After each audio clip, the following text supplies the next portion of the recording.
In today's video, I'm going to teach you how to delete the deleted elements in Base44. Let's walk through this slowly so you can confidently remove elements and then restore them if you change your mind. This is especially helpful when you're designing a page and want to experiment, but don't want to lose your work permanently. First, you'll need to open your project in Base44 and head into the Visual Edit mode.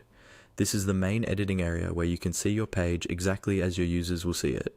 Look for the option or button labeled Visual Edit in your app or project interface and click on it. Once Visual Edit is open, you should see your layout with all of its sections, text, buttons, images, and other elements ready to be modified. Next, find the specific element you're thinking about deleting. This could be a block of text, an image, a section, or any other component inside your page. Move your mouse over that element so it becomes highlighted or outlined, showing that it's currently selected. Take a second to be sure you've got the right one, especially if there are several similar elements on the page. Once the correct element is selected, look for the delete controls. In Base44, this is typically shown as a trash can icon, or sometimes as a delete label in a small toolbar attached to the element. Click on the trash icon or the delete option. As soon as you do this, Base44 will mark that element for removal and trigger a confirmation step so you don't accidentally lose content.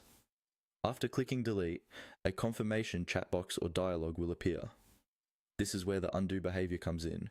Instead of immediately applying the deletion, Base44 gives you the chance to cancel it. In this dialog, you'll see an option labeled discard. Clicking on discard tells Base44 that you want to discard the deletion action, not the element itself. In other words, you're cancelling the delete and keeping the element on your page. If you accidentally hit delete and suddenly realize you still need that element, just look for that chat box or pop-up and choose discard. The element will remain right where it was, with its content and formatting preserved. And that's it. By going into Visual Edit, selecting the element, attempting to delete it, and then using the discard option in the confirmation box, you can safely undo deleting elements in Base44 and protect your layout while you experiment.